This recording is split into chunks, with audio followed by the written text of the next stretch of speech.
Welcome to Crossbody at Work. My name is Evan. I am Javier. Haas Month continues. Haas Month Part 2, Electric Boogaloo. Haas harder. Yeah, the Squeakquel, baby. Everybody loves the Squeakquel. I never watched it. I did see the first Alvin and the Chipmunks in theaters. Ooh, in theaters. I don't remember what year that came out, but I was still young enough, and I was just like, Dad, we're going to this movie, and you can't say shit about it. The first one came out. Ooh, when did that come out? There have been like 6 movies since then. The first one came out in 2007. 2007, I was... What month does it say? I like that you want specifically... I was either 9 or 10, so I don't know. I feel like that's a young enough age. Whatever. That was also the same year I also watched Superbad in theaters. So. Oh my god! So there's 4 Chipmunks movies. There's the Alvin and the Chipmunks, then the Squeakquel, and then Chipwrecked, and then Road Chip. I didn't know that the other 2, the 3 and 4, I didn't know were a thing. Anyways, we're talking about Bam Bam Bigelow today. What a hot That's start. Bam Bam Bigelow, not That's Deuce right. Bigelow, male gigolo, and not Deuce Bigelow, European gigolo. No, we don't talk about Rob Schneider in these parts. Yeah, this is a pro-vaccination podcast. Yeah, we talked about that last week. But we're talking about Bam Bam Bigelow for the continuation of Haas Month. Before we talk about Bam Bam, of course, all the housekeeping notes. Follow us on Twitter and Instagram at Crossbody of Work. Be sure to subscribe wherever you're listening. Give us a 5-star review. It helps out the pod tremendously. We want to keep climbing those charts. We're on the Apple charts in some different countries. Very cool. Shout out to Germany. Shout out to Ireland. Shout out to Hong Kong. And shout out to Singapore. We're all on their charts this last week. We're on Singapore. We're on Singapore, baby. Top You're going to 60. see your boy soon. Because when the Singapore Grand Prix comes back, I've already made it a mission to go to every Formula One race on the calendar. There you go. And Singapore is one that I love because it's a night circuit and it's a street circuit and it looks so fucking dope. And I just want to see it. So Singapore, at some point within the next like 60 years of my life or however long my body decides to go for, you're going to see me. So, keep an eye out for Javier when he gets there. Also, merch table is open, fullpressshop.com. Scott Bigelow. Name doesn't work nearly as well. He goes by Bam Bam because Scott is not a very intimidating name. Sorry to anyone listening named Scott. He's from Mount Laurel, New Jersey. And, we're looking at him. He bounced around a lot of different wrestling places. He's been everywhere on the map. We're looking at matches from New Japan, WWE, WCW, and ECW. A little bit of everything. Not AEW? Not AEW. No AEW, no Impact, no ROH, no All Japan. So he hasn't been everywhere. He hasn't been everywhere. But for his time, he was pretty much everywhere. And short stints, like he just kind of bounce between places and kind of go back to places and just find his way around. Honestly, I like that. Yeah. Keeps it fresh. It's like the Sisterhood of the Traveling Pants. Great movie. Shout out Alexis Bledel. If you're ever listening, I love you. Never watched the movie. I have read the book, though. Hey, that's apparently better. We're off to a hot start with talk about Alvin and the Chipmunks and Sisterhood of the Traveling Pants. This is great. What do you know about Bam Bam Bigelow? What is your what do you have in your mind when you hear about Bam Bam? When I think about Bam Bam, I think about the onesie type of gear that he had with the flames. I think about the tattoo head thing. I think about him being fucking huge. He fits the Haasmund mold. He sure do. And I think about him. Everyone always says he was like ahead of his time and like the athletic department as far as being a big man and stuff. And I mean the moonsault speaks for itself. But I gotta be honest with the people here. Kind of underwhelming throughout these matches as far as the athleticism goes. I think Bam Bam is a great worker. I mean, especially for a big man, the guy played his part really, really well. But he's ever talked about like this, this figure, this guy who really pushed the envelope for type of athletic feats that big men can do. And honestly, aside from a couple of shitty moonsaults that he missed, he didn't really do that much in these matches as far as athleticism goes. And maybe we missed it. Maybe like because our first match is 92 and he started wrestling in 85. So maybe we missed like the athletic peak, really. But yeah, maybe these also just weren't the best matches for him to showcase. Some of these he was kind of playing just the monster, like and he had to have somebody working from underneath him. But What if I'm the monster? we're off to a hot start with the ADHD. We're doing great today. Um, Bam Bam Bigelow, like I said, Scott Bigelow from Laurel, New Jersey. Before he became a wrestler, worked a bunch of different jobs. He was a bodyguard, a bouncer, and a bounty hunter. And stated that while Ew. working as a bounty hunter in Mexico, he was shot in the back by a fugitive and imprisoned for 6 months in Mexico City. What an interesting fella. So he gets shot, imprisoned, and doesn't even catch the perp. And then he just is like, I'm going to go beat people up for a living. Yeah, that checks. He said that he decided to be a professional wrestler because there, quote, wasn't much else I was qualified for. Felt that. That one I felt feel that in my bones. In my bones. Yeah, no, I mean, I can't be a wrestler. I'm about CM Punk's height, so. I can't be a wrestler. I'm Rey Mysterio's height. You're also like 50, so. Hey, whoa. Completely unnecessary drive-by. I am almost 30, sir. I am MJF's age, so I'm fine. Yeah, you're doing great. I'm baby. We are going to start by looking in New Japan. So the first match we have is a tag title match for the IWGP Tag Team Championships. It is Bam Bam teaming up with last year's Haas Month participant Vader to face off against the Steiner brothers. What a match full of man meat. What a meaty match. June 26, 1992. The Dogface Gremlin and Mullet Era Scott are here in their Michigan Letterman jackets. They're here to fucking party. Vader and Bigelow had been tag champs since March 1991, so they're on a really long reign, over a year already at this point. What'd you think of the match? I really like this match. This is one of my favorite matches of the bunch, Yes. if not my favorite. I love the Steiner brothers. I can't wait for us to do a Steiner brothers episode, like both of them together and not individually at all, because I quite frankly do not give a shit about Big Papa Pump matches. That's fair. But when they were together, my God, they were fun as shit. I love the dynamic, and also, especially early Steiners, they're just so athletic. It's alarming.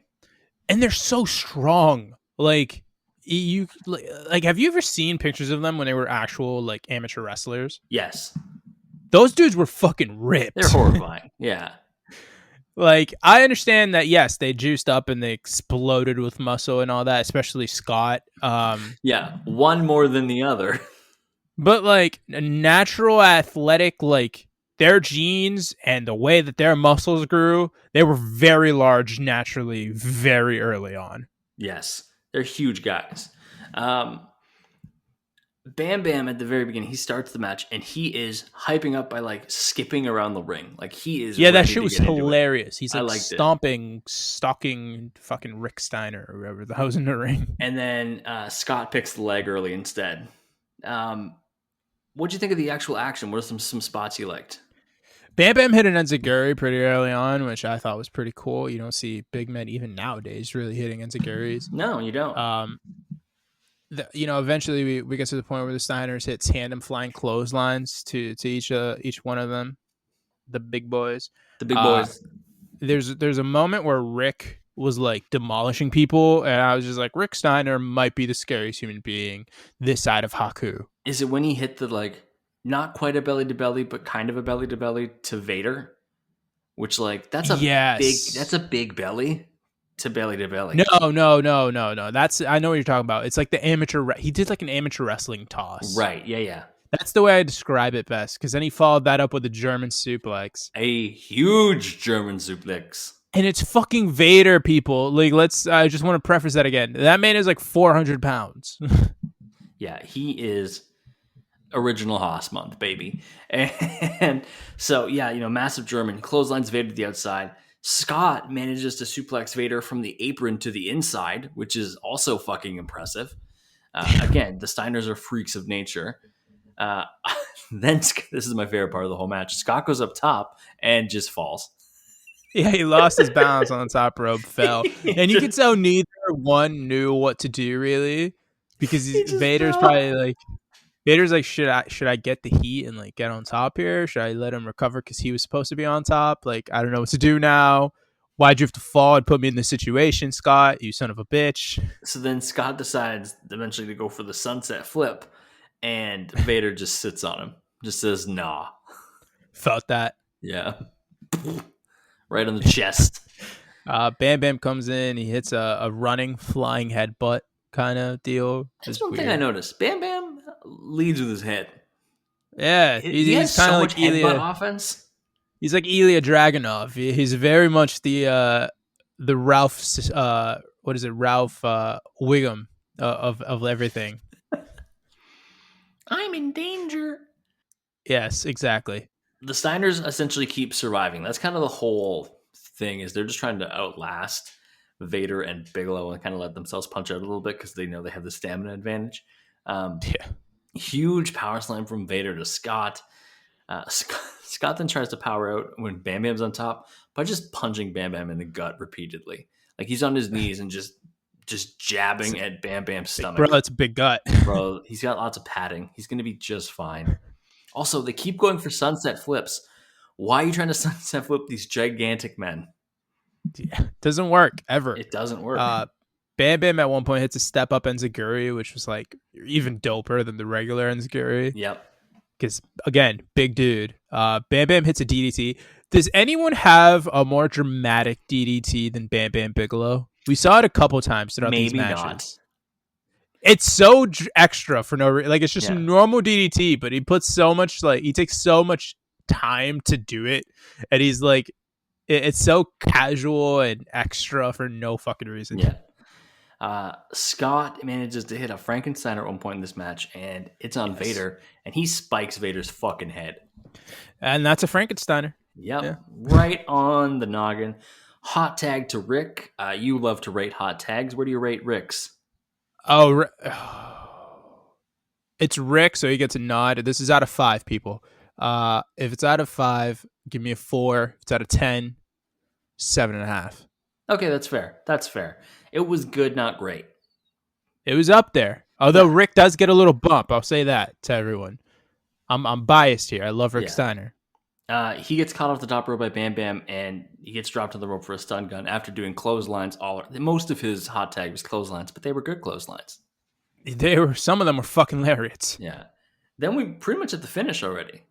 Like it goes by Vader hits pretty a quick. power bomb for a near fall. Bam Bam hits a running splash for a near fall. Another extra is how DDT for a near fall. Yep. As you can tell, who is it? Scott does not, or no, it's Rick. Rick does not like to get pinned.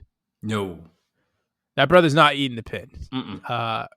Then we get to the point where Bam Bam accidentally hits Red Shoes. With Rick's legs by picking him up. Yeah, hits like a running front flip. I don't know what to call that. That's Flipping like, senton's what I wrote. you know, you ever see the video of the guy like dancing and then he hits like he does that exact front flip, lands, and then the guy who's recording is like, oh shit, and just like stops the video so he could run away because that dude definitely hurt himself. No, but that sounds awesome. It was a very popular meme that people used like 4 years ago. Dude, we cycle through Anyway. memes so fast now that like I can't even remember memes that were from like 2 weeks ago. Yeah. Yeah. Then we get to the end sequence here. Rick hits it belly to belly. Scott comes flying in, says, Vader, fuck off. 1, 2, 3. The Steiner brothers win the match. New champs. Ending the New reign champions. at a year and 3 months. Should have been longer, let's be honest. Should have been forever. Vader and Bam Bam were excellent, but Bam Bam was off to WWE for his second stint. He had been in WWF before, but he was going back to join WWF. He joined in October '92. The last match was in June, and the match that we're looking at from this run of Bam Bam in WWF, we're actually looking at 2, but we'll get to that. The first one is the King of the Ring finals from 1993. So this is the first ever televised King of the Ring, and it's Bam Bam in the finals against Bret Hart. Bam Bam beat Typhoon to qualify. God bless that match. It's 2 big dudes. So that was on on their Typhoon regular. will eventually be on Haas month. That was on their regular shows. On the actual pay-per-view, he beat Duggan in the quarterfinals and had a bye to the semis because of a draw, because there's always a fucking bye in the semis, because that's how WWE books these tournaments, always. Always. Brett had a bye on TV to qualify, but on King of the Ring had already wrestled for like 30, I think they said 36 minutes, and he had a quarterfinal match against Razor Ramon and a semifinal match against Mr. Perfect, which we covered in our Kurt Hennig episode. Go and listen. Match. Yeah, a really great match. So bring back the King of the Ring. That's essentially what I'm saying here. Yeah, a lot of kings, a lot of rings. We got so many rings, so many potential kings. This was so WWE it hurts. Like, you got the smaller Brett who had the way harder task, like run through the entire tournament, going up against the massive dude in the finals where you're supposed to believe, well, Brett doesn't stand a fucking chance. So, but of course it's the first King of the Ring tournament, and we all know how that goes, at least if you have some sort of wrestling knowledge. So yeah, exactly. Yeah. It's been done before. It's been done since, but in this instance, it's done really well. It's done perfectly. Honestly, I love this match. This is my favorite match of the 5 we cover for this week. This is my favorite. I just love that tag match that we just did. It's super fun.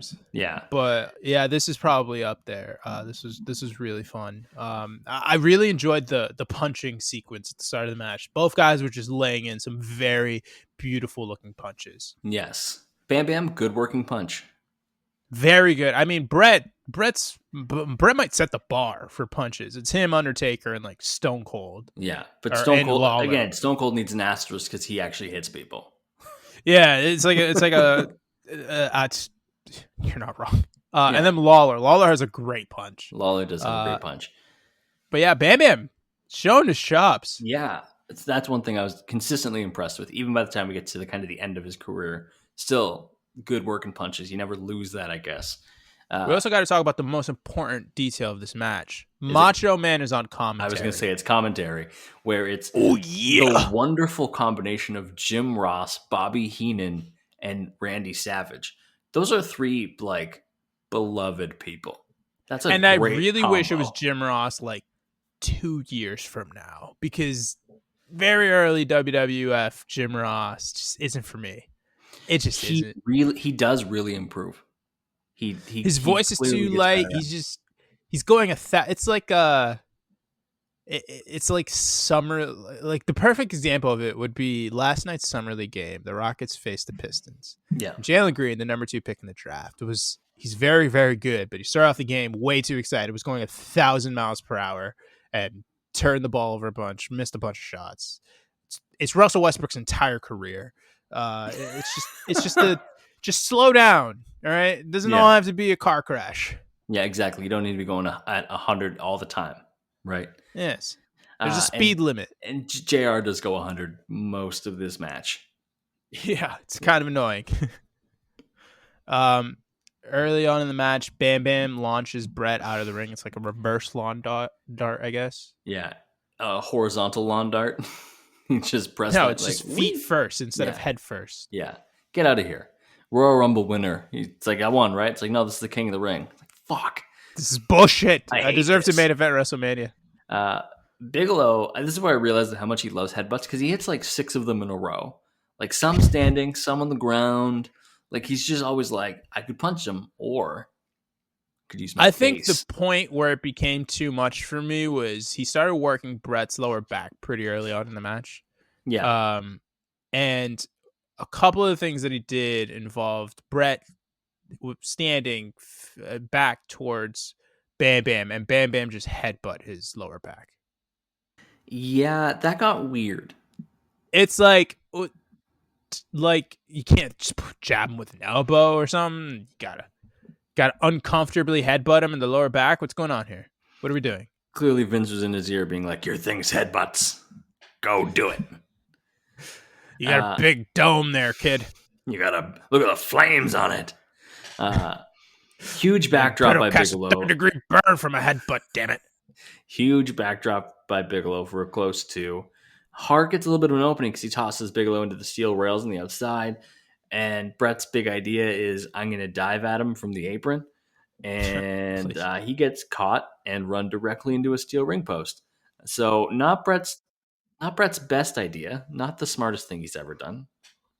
Yeah, it didn't work. Eventually here, Bam Bam picks him up, takes him to the entryway, and scoop slams him like ringside, right where the entrance ramp meets the ringside area. Yeah. Which is carpeted, but they're like, by God, Michael, he's gonna die. Yeah, commentary being like, "Oh, that's it. He landed directly on the lava. He's dead now." Yeah, oh, it's like, bro, but if he landed on the lava, then Bam Bam also landed on the lava because he was like standing right there. We see the padding. It's okay. We see it. It's right there. It's okay. It's carpeted, is it not? Yeah. So it's like, I mean, I assume there's like some sort of metal or concrete underneath that, which probably, I mean, I'm not saying it didn't suck for Brett, but like they're acting as if Brett is now dead. Though Bam Bam. Brett is almost dead because out comes Bam Bam's main squeeze. That is how Wikipedia describes her, by the way, not me. Wikipedia calls Luna Vachon Bam Bam's squeeze, which nobody since 1970 has used to describe a partner ever. Hello, unless this is they're my from main 1940. This is my main squeeze. We're going steady. She asked me down at the sock hop. No one knows what you're talking about, you old man. We're gonna split a banana shake at not a banana shake, an ice cream shake, whatever the fuck. What are the people in the fucking 40s? Luna Vachon's here, and she hits Brett with a chair right in the back. Not hard. No, it might be the worst chair shot in the history of mankind. We've seen worse, but I don't remember what match it was in. But it might be from people who weren't like proper wrestlers. Whereas like Luna Vachon's a wrestler. Yeah. Luna was like pretty good. Yeah. You know? Where I don't remember who, but I remember we've had a bad chair shot before. We've had a couple of bad chair shots. So Brett gets back in the ring. Bam Bam brings him in. We get a diving headbutt by Bam Bam, and Bam Bam wins. And everyone's like, 1, 2, 3. Yeah, 1, 2, 3. But who's coming out to serve justice and do the reversal? Who's got the face turn? That's right. It's a face turn. Fucking Earl Hebner. From Earl Hebner. If you had Earl Hebner shows up on a podcast and Javier gets mad, take a shot. That's part of the drinking game. I was so fucking pissed off when I saw him come out. I was like, "You son of a bitch!" And they could have said, "You got Joey Morella doing a great job there. You're fucking R.I.P. Great referee, that Joey Morella." But my God, when I saw Earl Hebner, I was like, I swear to God, if he kicks Morella out of this goddamn match, reverses the decision, I'm gonna be so fucking pissed. So he doesn't kick Morella out, but he does get Morella to restart the match instead of calling a disqualification. So that way, Brett doesn't win, but the match gets to continue. Bam Bam with like a Dominator style torture rack. No, I like that. We gotta talk about this. All right. Any fucking sport where the refs converge like that, typically what happens is the lead ref gets to, the one who makes the call is typically like the guy who's like, yeah, I'm pretty right about this. Like baseball, football, it's always like that. Basketball is different because basketball, they just like reviewing shit for no fucking reason. Why the fuck can't he just trust Morella's gut here? And make Bam Bam king of the ring. They didn't have cameras fucking 10 years before this or whatever. They were just flying by the seat of their pants. The other thing that I don't understand is sometimes WWE specifically will use this, where there's a ref who'll come out and say, no, you missed this. Like, let's... What if it's a crooked ref? Again. Here's the thing. Then why doesn't every time there's interference, why does it not get called back every time? You're making a great goddamn point. Right? Or if WWE sees this as a consistent issue, why not always have two refs out there? But no. I know there's somebody out there who's listening. It's like, stop poking holes in wrestling logic. No, this is what we do for fun. No, because then I get to see Earl Hebner's bitch ass, and I don't want to see that. All right, I don't want to see him out there. I love the fact that the Fink was out there, and I got to hear Fink for a little bit. But I didn't. Any other ref, it would have been fine. Send me fucking Teddy Long. I don't even know if he was employed by the goddamn company at this point. He Send me was any not. ref. Not Send at me this any point. referee out there, and I would have been A-okay with it. Send me referee in training Shane McMahon. Send me fucking Vince for all I care. But Send for the it's man. goddamn Earl Hebner, and I refuse. I refuse it. Dominator style torture rack by Bam Bam for a long time, but Brett's surviving, holding on. Then we get a crossbody by Brett and a clothesline for a 2. Top rope bulldog. Bam Bam powers out of the sharpshooter attempt, and commentary even said they're like, "This is an ill-fated idea. Bam Bam's legs are too big," and you can see Brett trying to cross those ham hocks, in the words of Roddy Piper. And before he even gets them locked in, Bam Bam's like, no, you can't lock this in, and just kind of pushes them off. But then we get the finish. The finish is real fucking quick. The match Bam Bam restarts. has him lifted up in like an electric chair position. Brett rolls forward for a victory roll. 1, 2, 3. The Hitman is the first ever King of the Ring, baby. The first King of the Ring is one of the best booked King of the Rings consistently, and has some really good match quality. It's also like not really the first King of the Ring. No, they did the King of the Rings like I think 5 years before this. Yeah, there was King Harley Race. Like, yeah, and it was the first televised King of the Ring. Yeah, this is the first real King of the Ring, people. Yeah, we acknowledge Brett as our king. All right. Yeah, I mean, he's the double denim king. I acknowledge Owen. You can acknowledge Brett. It's fine. Everybody has their own heart to follow. We're going to take our first break after that poignant advice I just gave. And when we get back, we're looking at Bam Bam in the WrestleMania main event. Back from the break, WrestleMania 11 main event time. It is Bam Bam Bigelow versus not a wrestler, Lawrence Taylor. In the annals of celebrity wrestling matches, for a while, this was top 4. This was like maybe top 3. Like, this was a good performance. Yeah. And in the last couple of years, some celebrities have walked in and shit on it. Oh, yeah. Pat McAfee shat all over it. Pat McAfee shat on it. Stephen Amell put up a good fight against it. Like, you could argue. Yeah. And then Bad Bunny came out and hit a Canadian fucking destroyer. That's true. Bad Bunny is that guy. All right. Yeah. That guy is not only one of the biggest celebrities in the world, that he's apparently a great professional wrestler. We're going to do a celebrity matches episode one day. And those 3 will be on it. Those 3 will be on it. We've already covered the Dennis Rodman match and Karl Malone, who we do not fuck with. Thank God we don't have to do that again. Yeah.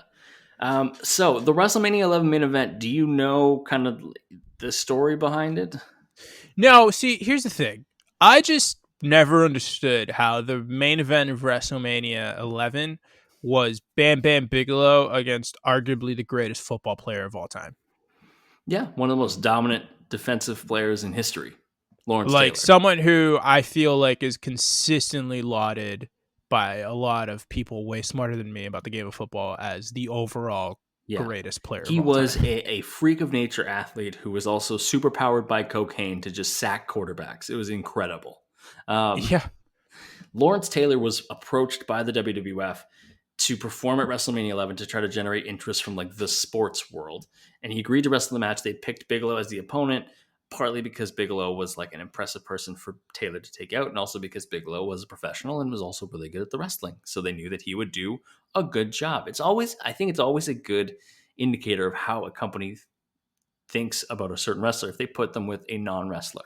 You know, WWE trusts The Miz because Miz is great, so put him out there with Bad Bunny. You know, he's going to do fine. Yeah. He's going to keep him safe.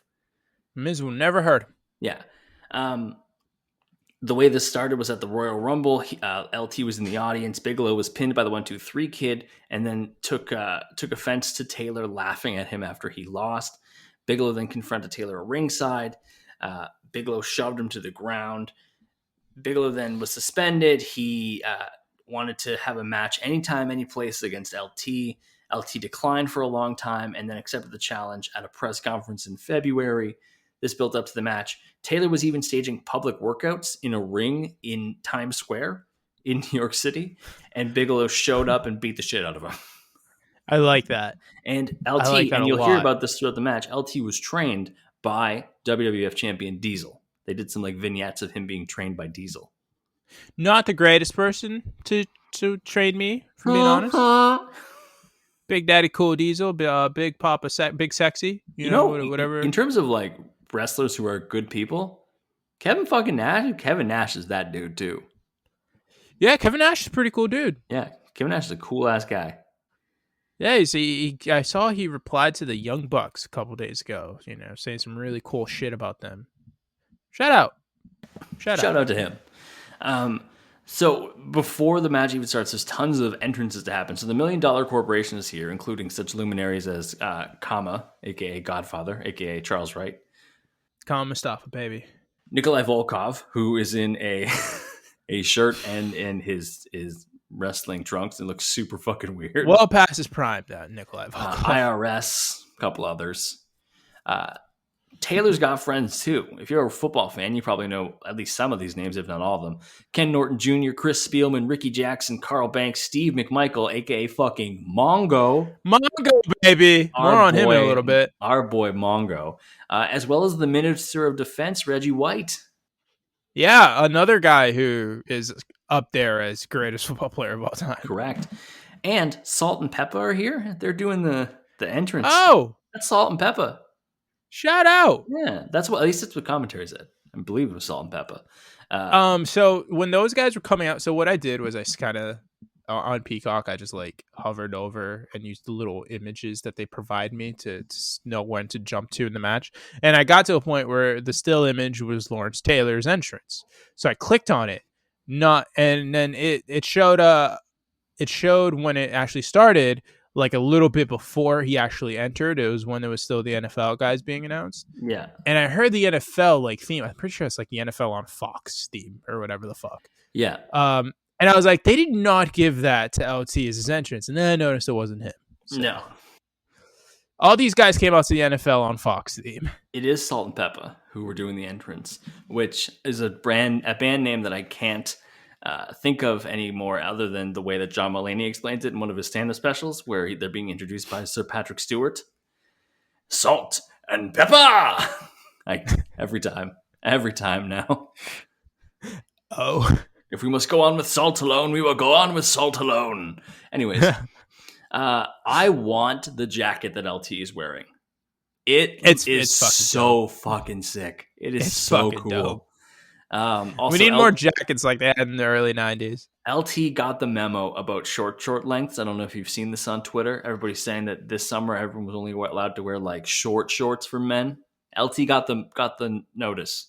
He knew. I've been doing that a lot lately, actually. Same. I've been wearing pretty short shorts. Yeah. I've been rocking them well above the knee. Let him breathe, Let the boys breathe. Let them live. I go to about like, what is that? Probably like 5 or 6 inches above the knee, to be honest. Man, the shorts I've been rocking would make like Pete Maravich happy. Like them old school shorts. They'd be like, okay, yeah, no, you can play on our court in the ABA. I rock pretty short shorts at the gym, to be fair, but they're 2-in-1, so they've got the part underneath it that like extends out. It's the part that like sticks to your skin or whatever. I remember playing rugby. Obviously, the shorts in rugby are pretty short too, and all the people on our team were like, "Oh, like this is so weird. Like the shorts are short." I'm like, "These shorts are awesome. I want to wear them all the time." When I wear shorts, like even when I played basketball back in the day, my shorts would be pretty long. Like I tend to roll them up a little bit, or I'd want to like pull them up a little. I only hike them up when I'm playing intense defense, like I'm Colin Sexton, like all the way up. Like I go. When you're staring intently at the dude, you're like, do the little flex and everything. Yeah, that's me. I got to earn my money on the defensive end because I'm not doing it on offense. Anyways, back to the actual WrestleMania 11. Kama gets on the apron. He's taunting all the NFL guys. So what happens? Mongo McMichael comes and decks his shit. A omen of what's to come. Mongo. A true masterclass in professional wrestling by the great Mongo. Shout out. Wish him nothing but the best in his health. What did you think of the match? I thought it was better than I expected. I will say that I thought that LT played for the Charlotte Hornets because of the jacket, but that's okay. Fair. Plays for the Giants. Confusing with Larry Johnson. Yeah. Pat Patterson is the ref, which confused the fuck out of me. Confused the fuck out of me too. LT slapped the shit out of Bam Bam early on here Yeah. after, in retaliation to a light smack that Bam Bam gave him earlier, and hits a lariat. That was a fucking lariat. One thing I will say about LT, that brother could throw a clothesline. Clotheslines and forearms were apparently the lesson he got most from the wrestling training. It's like, that brother could fucking throw one. Yeah. Bulldog by Taylor as he avoids a Bam Bam splash. That was good. One note I have, and again, he's not a professional wrestler, can't really hold this against him. Taylor doesn't sell well early at all. Like, Bam Bam's trying to hit him with shots that, like, Bam Bam's a big dude. If he clubs you in the back, you kind of got to go down a little bit. LT was just kind of powering through them. LT's used to powering through shit, okay? Down. That's true. Offensive decent punches and a great hip toss from LT, considering two things. One, he's a celebrity and has no fucking idea what he's doing. And two, Bam Bam's fucking massive. Yes. Huge. He's a gigantic man. That's why he's in Haas month. Slam by Bam Bam, but Taylor rolls away from the headbutt. And then we get the forearms by Taylor, and he gets caught by Bam Bam Bam and kind of tosses him into the corner. Bam Bam here was obviously not the person that people came to see. So he's in kind of a weird position because he's not meant to do a lot of he's not the showcase here. The showcase is what's LT going to be able to do. He knows he's not the show. I thought he played the role really well of just here's some basic offense. I'm going to keep this guy safe. I'm going to just, not going to do anything too showy or too crazy. I'm just going to... The spectacle was LT wrestling. Yes, not 100%. Bam Bam Bigelow wrestling. Back suplex by Taylor was pretty good. Yeah, that was pretty dope. Pretty good. At one point here, Bam Bam gets to the outside, and LT does the Macho Man ring exit to follow him, where he jumps over the top rope all the way to the floor outside. And I was just like, a weird flex, but I like it. Yeah, completely unnecessary. Yeah, Bam Bam takes advantage with some clubs to the back, and he starts wearing LT down. But LT is like, strong side, bitch, and explodes with a clothesline. Yeah. Then we get a fucking Boston Crab from LT, and we get my favorite line that Jerry the King Lawler has ever uttered. Okay, a Boston Crab on a New York Giant. I love it. Oh, it's just a Boston shout out, eh? No, because I'm not a Patriots fan. I actually more dislike the Patriots than like them. But shout out to the New York. Do you have a football team? Yeah, it's the Minnesota Vikings. We've talked. Oh yes, you do. You do like the Minnesota Vikings. Yes, I remember. And we are rivals. We are rivals. I hate you so much. Yeah, the Packers are going to be shit this year. Something's going to happen. They're going to be fine this year. They're going to be shit next year when Aaron Rodgers is gone. Jordan Love era, baby. It's going to be amazing. Yeah, I'm definitely going to love it. That's for sure. You will, because you're a fan of our demise. Anyways. Praying for your downfall. The top rope moonsault by Bam Bam is not good. Is impressive. No, it's not big. Great. It's not good. It's bad. It gets a 1 count. He starts reaching for his knee. I was very confused by it. I guess he fucks his knee up on the way down. Honestly, who the fuck knows? Who cares? Bam Bam hits a flying headbutt for a near fall because, again, the man loves a headbutt. Yeah. Eventually, LT gets to the middle rope, hits a flying forearm. 1, 2, 3. Lawrence Taylor has just won in the main event of WrestleMania. You know who hasn't had a main event of WrestleMania? CM Punk. But you know who has? Lawrence Taylor. Yeah. And he won. So is The Miz. The Miz was in the main event of WrestleMania. Can't forget about that one. Yeah. For what the match was, it was great. Honestly, Bam Bam's role is to be understated here. He did a good job. He also took a big power bomb from LT, which that's impressive from LT. Took a lot of stiff-looking clotheslines, too. They're like, he learned the jackknife from Diesel. I'm like, holy shit. That's the move. You walk up and you're like, I don't know anything about wrestling. Teach me your finisher. What do you use to end people? That, I want to do that. Let's see. When he's recounting what he learned at school today, he was like, yeah, I learned lariats. I learned punches, hip tosses. This thing called a jackknife powerbomb. Ooh, I want to learn that first. let's move on to ECW. So in late 95, which is later in the year of WrestleMania 11, Bigelow negotiated an early release from his contract with WWF chairman Vince McMahon after becoming disillusioned with the creative influence of the Clique. Those boys up to no good. There's that name again. He made his final appearance in WWF at November 19th at Survivor Series, losing to the recently debuted Goldust. So instead, he would go off to the Independents and then quickly to ECW. He became part of the Triple Threat alongside Shane Douglas and Chris Candido with their manager Francine, and was a one-time ECW World Heavyweight Champion, beating and then losing the title back to Shane Douglas. Impressive stuff. Huh. Then he would feud with Taz, and at Living Dangerously in March of 98 is where they have the spot that probably people have seen, where the Taz mission's being put on and Bigelow tries to like slam him back on his back and they go through the mat. People have probably seen that bit. That was in March. We're looking at their kind of the next step of their feud, which is at Heatwave 98. So in August, I believe. And it is a FTW championship match versus Taz. So the non-recognized Fuck the World Championship. And it is falls count anywhere. You know, it's crazy to see the lineage of that title, because at one point it was Bam Bam Bigelow challenging for it, and now it's my boy Ricky Starks holding that belt. Still weird that Ricky Starks has it. My brain just doesn't think of that. Yeah, because it's weird to think that Cage is a babyface technically. It's very weird. Also, I'm sure you've seen the thing, but the amount of different cages and pages that AEW has, it's very weird. Yeah, there's a lot. It's Christian weird. Cage. Was it Christian Cage, Brian Cage, Adam Page, Diamond Dallas Page, Ethan Page, Rage in a Cage. I don't like this. Taz is so tan. Taz is so fucking tan. Also, if you've seen it on Twitter, Taz is going to be recovering in 2 weeks' time. Another Haas, a tiny Haas. Taz is so fucking tan, dude.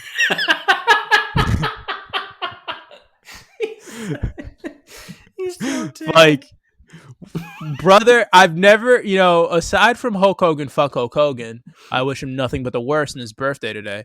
Aside from Hogan, fuck that guy. Yeah, that dude looks like the fucking leather couch that every single Hispanic grandparent owns. Like, it's so brown. He is so tan. He looks like a fucking football. Bro, like, what is... Oh, man. Taz? Okay? This man is like one more tanning session away from skin cancer. What is going on here, Taz? Taz looking like Ross. I don't even know what Taz is. Is Taz Hispanic? What the fuck is Taz? Is he like Vin Diesel? He's just everything? I dare you to go up and ask him.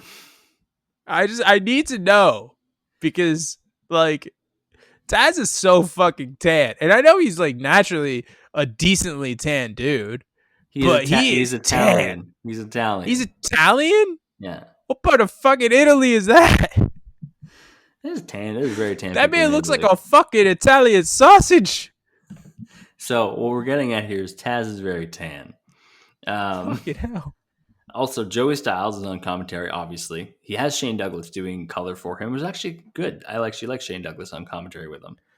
I was wondering who that was. Yeah, it's Shane Douglas, who at this point is back to being friends with Bigelow. They're back in the Triple Threat. And Joey Styles on commentary about Taz. This is the most miserable son of a bitch I've ever met. And I'm like, wow, that lines up with a lot of things I've heard. Yeah. Is it like he's very much about his business and just don't fuck with him other than that? Felt that. Bam Bam powerbombs Taz like right as the match starts, and Taz no sells it. Yeah, Taz does not care. Immediately gets up, hits two clotheslines. The first one staggers Bam Bam. The second one, gets him down, and then he picks him up in a fireman carry position and hits a Samoan drop. And then we're quickly out to the ramp, which is attached to the apron, so it's one of those raised ramps.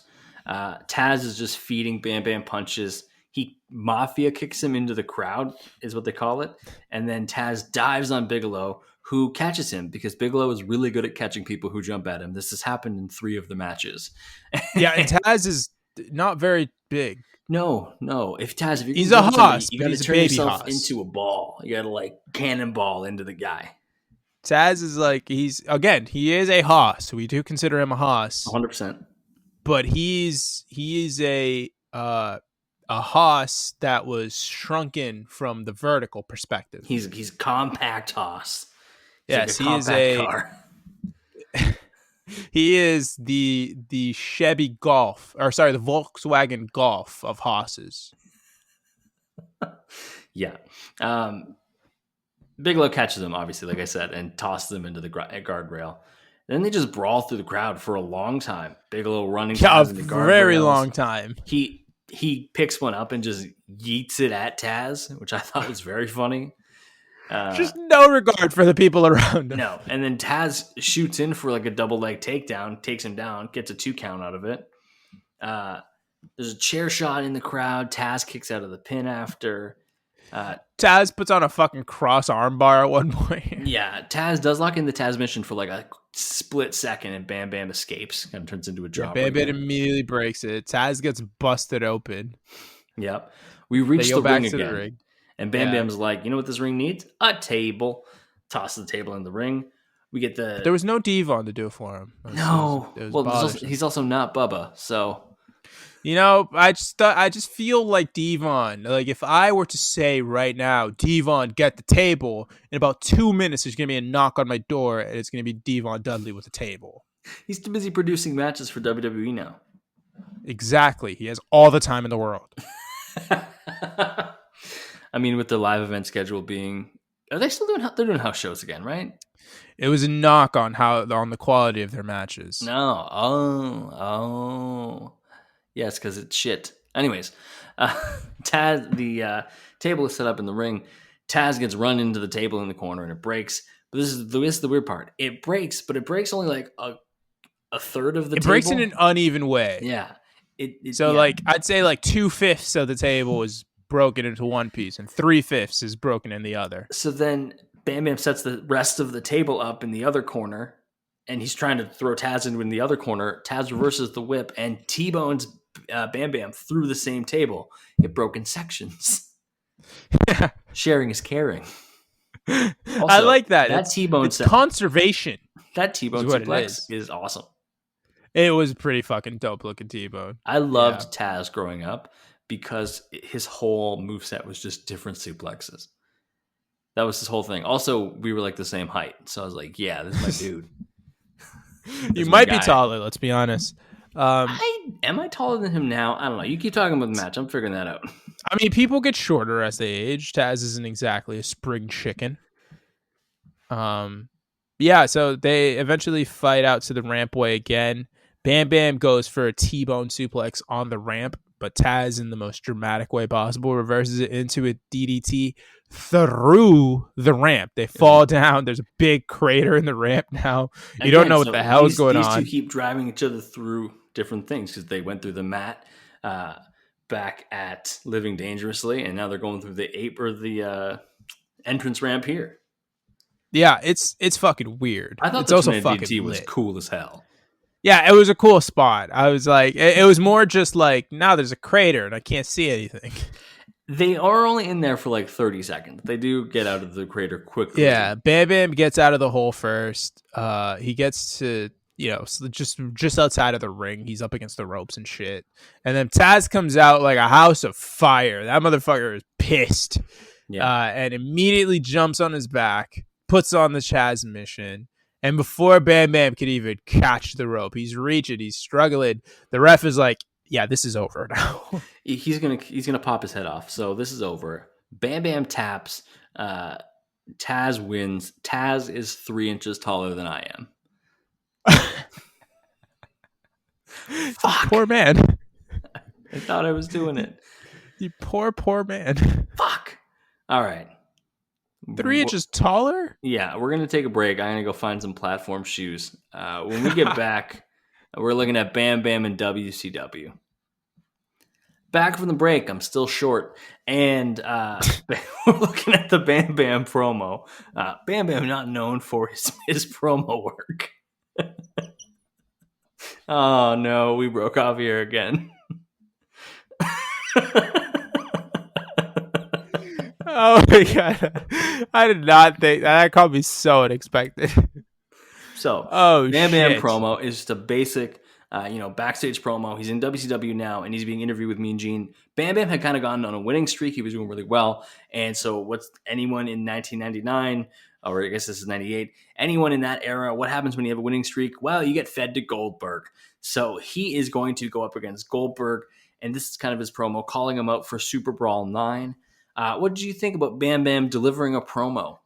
Dude, I'm just gonna be honest with you. Everything that Bam Bam said here, like, he just sounded like the out of shape frat bro. Like, there's always the one who's just like been friends, who's just been cool with them for like the longest, so he's like accepted into the group. He's like the out of shape frat bro that's trying to be like a hype man. Like, he's drunkenly trying to be a hype man for his boy, but he's low key just really like Seth from Superbad. He's fucking it all up for you.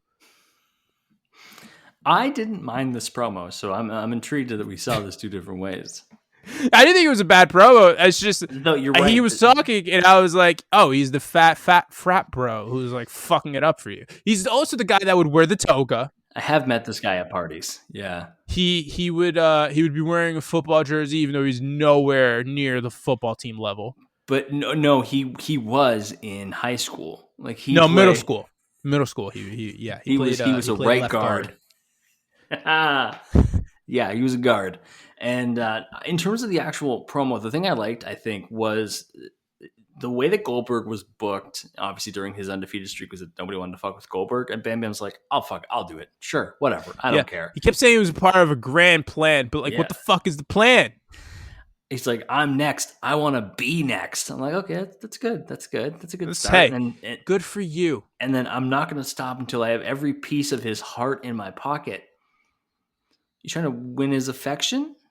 Was this fucking Temple of Doom? You're going to Kali Ma his ass? Kali Ma.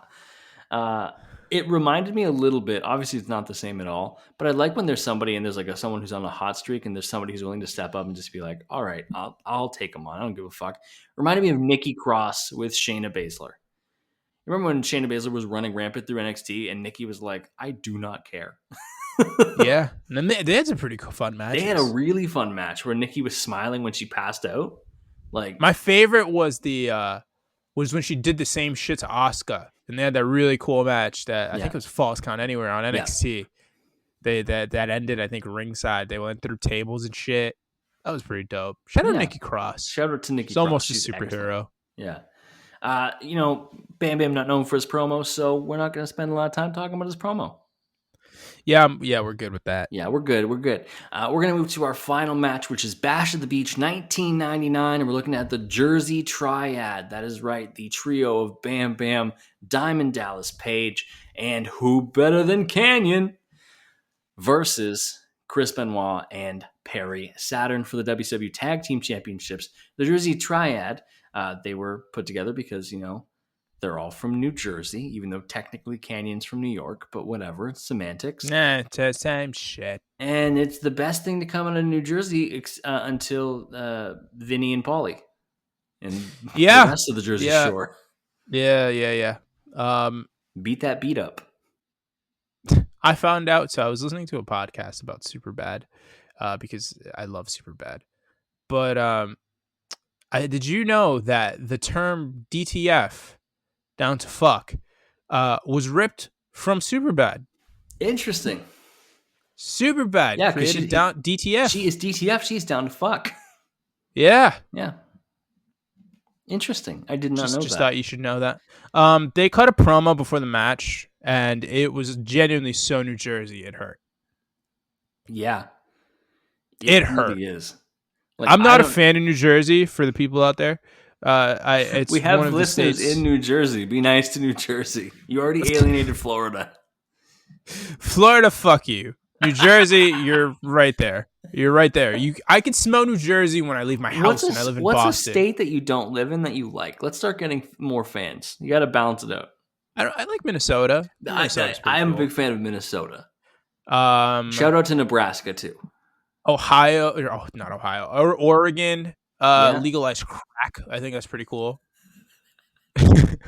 Really, that's your Washington. reason? Washington's fine. Maine is lobster and shit. That's pretty dope, I guess. Yeah. New Hampshire is a fucking wild card of a state, but I had fun there when I was a kid, so let's go. Shout out to Vermont, Bernie Sanders. shout Love out to Bernie. Arizona for no reason in particular. No, it's too fucking hot in Arizona. It's not the people's fault. You guys are fine. You guys are cool. It's just like, why It is it stays hot. now 300 degrees outside?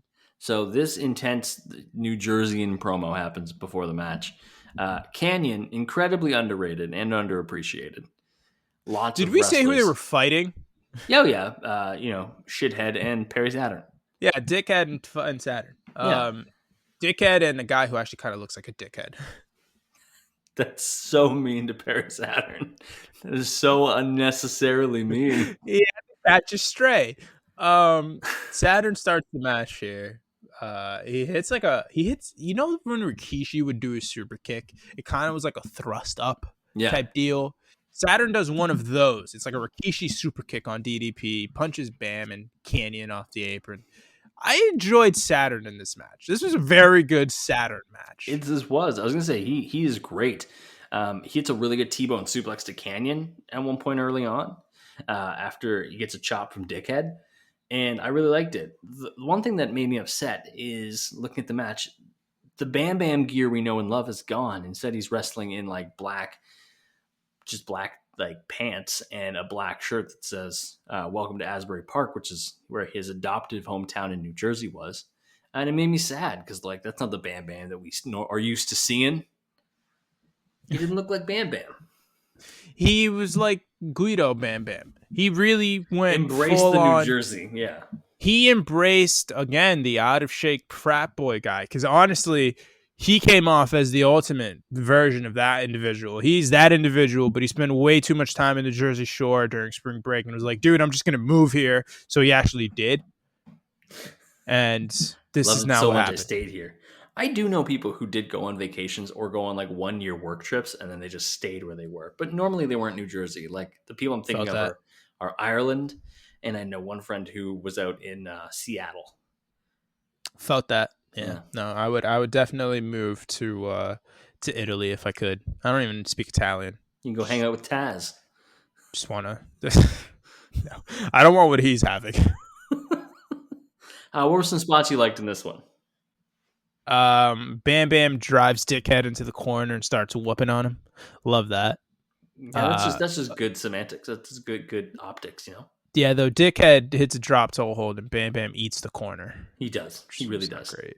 Dickhead punches Canyon and Saturn hits a T-bone mixed with like T-bone a Saito suplex type deal. So nice.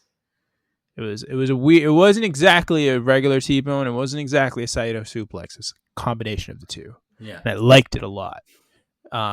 Saturn and Dickhead start taking turns rocking Canyon. Canyon gets whooped for a while. He gets whooped for a long while. Yeah. Saturn's this match was only like 22 minutes or something like that, and it felt like it was 45. It's because it kept going through the same pattern. So this was a Wrestle Kingdom main event. It was lots of Benoit and Saturn get an opening, get a little bit in charge. Then the numbers game get the advantage of them, and then they go back. And then eventually they get another opening. This happened like 7 times in the match. It did. It was so long. This match was fine. It's a good match. It was too long. Yeah, it was way too long. And the one part where I realized Saturn was kicking ass was when he does the diving leg drop and gets Canyon right in the neck. Yeah, that was fucking dope. It was really good. The Jersey boys can't catch Saturn lacking. The Jersey boys. The Jersey boys catch Saturn lacking, and Bam Bam tosses him into the barricade and drives him into the apron. Have you seen Jersey Boys? I didn't even know that was a thing. Yeah, isn't that like a musical? It's the musical about the group The Four Seasons with Frankie Valli and the Four Seasons. Yeah. No, okay. I don't know why I didn't think of it. Yeah, no, that's yeah. That's not who's wrestling. I wish it were though. It'd be so funny. Frankie Valli would have a great time. In terms of stand-up moves for Bam Bam specifically, hits a nice stalling vertical suplex to Saturn, followed, of course, by a headbutt because the man loves headbutts. And just some good moves with Benoit, just some good control of Dickhead for a while. But in terms of the actual match, there's not a lot that I remember in terms of like quality moments. It was the same thing Oh, for a while. I've got a good quality moment for All right, hit you. me. So at one point, DDP is like hyping up the crowd or some shit after stopping Yeah, a dickhead hot tag, and he just goes into the corner. He's on the outside. He goes from there to he kind of like tries to do like the rock pose, but on like a weird outside angle of it, and he's like trying to hype up the crowd, but he loses footing and falls forward off the apron, like into he manages to save it beautifully he ringside. does. He does a really good job of I'll give him recovering. that.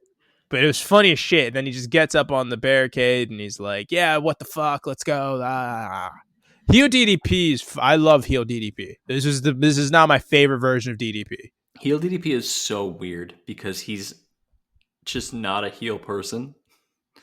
Like he worked really well as babyface, and then you hear about him in real life being a babyface. Yeah. And it's really funny to see him just be a complete New Jersey douche.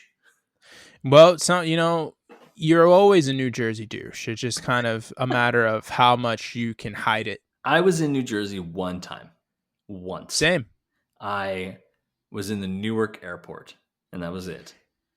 I went to New Jersey for a couple of hours when I went to New York with my father one time because I don't know. And then this was before he dropped us off at my aunt's house in the Bronx. So we were I flying had in. to throw away that entire outfit because it smelled like New Jersey. Jesus Christ. We're flying in, and we get to the Newark airport, and we have like a 3.5 hour layover. That sucks. Is long enough to be annoying, but not quite long enough to actually go into New York and do anything. So what you get to do is you get to sit in the Newark airport and look and see the New York City skyline. You see all of it. There it is. It's all at the Empire State Building, the fucking Statue of Liberty. They're all sitting right there. And you get to be like, wow, sure would be nice to go there instead of spending $17 for a coffee at this stand here in the Newark National Airport. But here I am. Great times. That sucks. Anyways. And then I ended up in Sioux Falls, South Dakota. Jealous? You should be. South Dakota, I'll give South Dakota as one of the places that I don't mind because I always forget that it exists. Well, Wyoming doesn't exist, at least according to No, Wyoming does not exist. It's in neither category. It legitimately does. I will never forget the most haunting thing that I've ever seen was an entire map of the United States, like all the states, it obviously cut out and everything, like with the lines and the borders and shit. And Wyoming wasn't there, and I legitimately did not notice. I'm looking this up right now. Wow. I legitimately did not notice that Wyoming wasn't there. Yeah, no, you could convince me that that's just like, bro, like you're only noticing it now because I told you. If Wyoming were taken out, like any other state, I would have recognized that it was gone. Wyoming, it doesn't exist. Have you ever tried to book a flight to Wyoming? Probably can't. You probably cannot. The only Josh Allen did not play college football. Coming from Wyoming is Josh Allen. There's that, and there's Kanye's like concert that he had there that one time, which might have been in the Mercedes-Benz Stadium for all we know. Yeah, let's be honest with ourselves here. Donda's never releasing. It's really not. I love it when Bam Bam just drops random headbutts on people. That was pretty cool. Right. So okay, we're just gonna inside baseball these people here. Evan keeps having internet issues, and I hate him for it. So this is now the 5th time I've had to talk about the shitty ass moonsault that Bam Bam hit that dickhead moved out of the way for. But through the magic of editing, this is going to sound like a very strange transition. So you're welcome. I hate all of you. Anyways, I'm just going to move on because I don't care about the moonsault anymore. Saturn gets a hot tag. I love a Perry Saturn hot tag. We didn't cherish Perry Saturn enough in our Perry Saturn episode. Saturn hits a belly to belly on DDP. He wipes out DDP and Canyon at one point here. Hits a splash. Dickhead follows it with a flying headbutt for a near fall. Saturn hits a Northern Lights suplex for a near fall, which is really nice. And then we really get into the kind of close to the finishing sequence here. So DDP hits a diamond cutter for a near fall. Bam Bam puts what the fuck? What happened here? Oh, What? right, there was powder. So Yeah. powder happened. DDP tried to powder Saturn. He ended up hitting Canyon. Yeah. Um, Oh and no! Canyon powdered Saturn and DDP. He was just trying to yeah, hit Saturn, so and he got DDP's DDP blind too. dude. Yeah. He Canyon's like, oh shit, are you okay? And DDP just assumed enemy, hits a diamond cutter. Saturn's got the pin going there. Bam Bam has the wherewithal because he's a smart giant to be like, hey, yeah, I'm just gonna put this foot on the rope now. Yeah. Boom, Smart. near fall. Saturn hits a super kick on into a dickhead German bridge suplex. Yeah, near fall on that. I'm all over the place now. All these pauses, they've got me rattled. And then we get to the real finish here. So the ref gets taken out. Ref is done. Boom. Ref is down. Finito. DDP hits dickhead. Canyon with like this like box. Saturn moved out of the way. That's why he hit Canyon. Yeah. I don't know what it's called. Do you know what it's called? It kind of looks just like no idea. It looks like a little pan that they give you when you're at the hospital and they need you to pee. Yeah. The Kinda bedside like pan. The bedpan. It kind of looks like a bedside pan. Hits dickhead. Hits Canyon when Saturn moved out of the way. But doesn't matter for Saturn because Bam Bam's there, picks him up, and DDP grabs him by the head, hits an assisted diamond cutter on Saturn. Which One, is two, essentially three. a 3D. Yeah. 1, 2, 3. The Jersey Boys have won the match. The Triad retain. The Jersey Boys sing Another Day. Yep, they're like, I love you, baby, and if it's quite all right. And we've reached the end of our 5 matches. So after this, Bam Bam would be in WCW until it was bought out by WWF in 2001. He would run out the rest of his contract instead of joining WWF. He would then do some sporadic appearances on the indies all the way up to his death in 2007. Some interesting things I found on the Bam Bam Wikipedia page. This is not interesting. It's terrible. He was repeatedly arrested as a young man on charges including aggravated assault, attempted kidnapping, criminal restraint, drug possession, robbery, and sexual assault. Spent 9 months in a youth correctional facility. And as we talked about before, was later imprisoned for 6 months in Mexico City for illegally acting as a bounty hunter in Mexico. But on July 4th, 2000, Bigelow received second-degree burns on 40% of his body while rescuing 3 children from a fire in Wayside, New Jersey. He spent 10 days in the hospital after the incident. There's dualities to all people. This went from American History X to like Hero. And then, of course, we had, I think, mentioned this before. He did die early. He died at 45 years old, January 19th, 2007. His death was due to multiple drugs found in his system, including toxic levels of cocaine and anti-anxiety drugs. His death was ruled an accident. And so another wrestler that we lost too young due to addiction issues. And also he had a bunch of different health problems. He had a heart problem. He had diabetes, several back problems. So things were difficult for Bam Bam near the end. So another wrestler that we lost too young. Yeah. R.I.P. Bam Bam Bigelow. R.I.P. What did you think going through these matches? I mean, aside from the caveat that I gave at the beginning, which I will not go into again because it kind of feels disingenuous to talk about that after mentioning all the sad shit that we just talked about. Yeah, it's fair. But I enjoyed it. I mean, I thought these were some fun matches to cover. I mean, he's very good at playing his part as the big man. He just is. He's so good at it. I mean, he was a great feeder for LT. Obviously, that match with Bret Hart was fucking amazing. He did his part as really what's felt like the third man of the Jersey Triad, but he was the big man, so it didn't matter. And obviously, that tag match that we covered at the beginning was fucking amazing. He was a big part of that. It was incredible.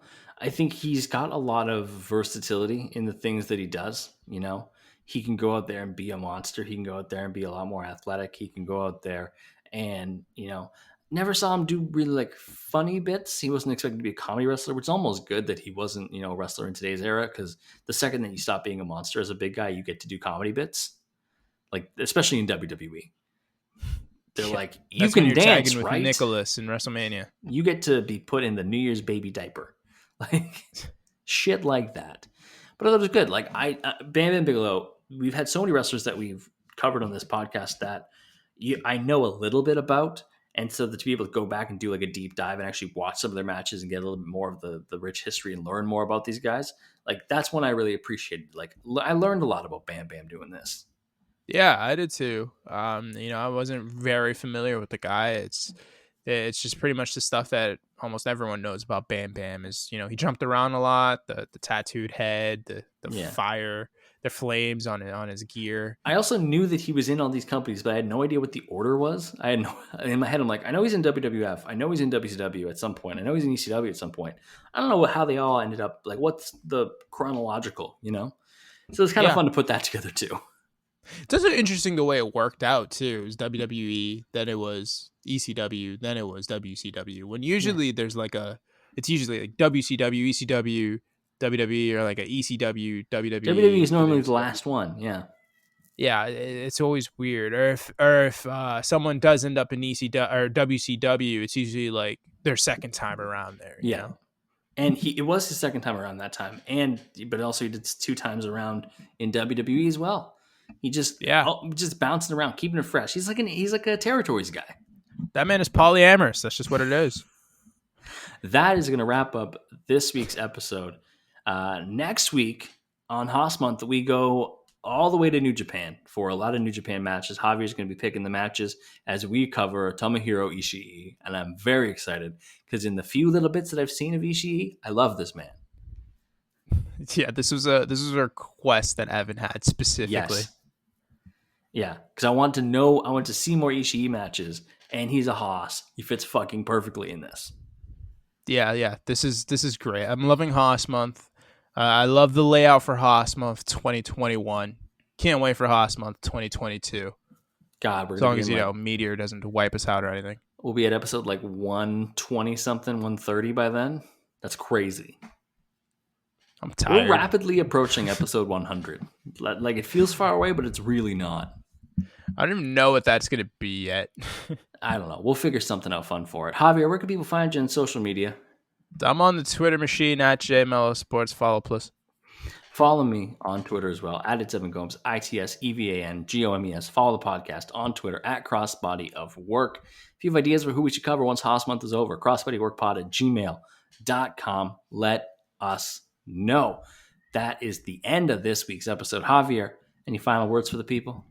Today on Life Advice with Javier, I'm going on hikes by myself to, reasons. Don't be afraid to do things by yourself. I'm going to go watch a movie by myself tomorrow. Yeah. Evan watched a movie by himself a couple days ago. I did. The Suicide Squads. And it was very good. How was the experience of watching something by yourself? I got really used to it when I was away at college, and I only know 2 other guys in my program because our program was 4 people, and the one girl in our program hated us. Felt that? Yeah. And we would just I rarely did stuff with them because they lived out of town. So it was usually by myself. I got really comfortable going to like restaurants by myself and museums by myself and the movies by yourself. It's a fun experience. Go do it. Just because you don't have someone to do something with doesn't mean you necessarily don't get to do it. Yeah, you could feel lonely, but when you feel lonely, when you surround yourself with people who don't actually give a shit about you. You know who should give a shit about you? You. Go do shit. Self-love is good, man. That is a good piece of advice. Wow, you're really nailing these advice columns at the end. On that good piece of advice, we're going to wrap it up for this week. See you next week.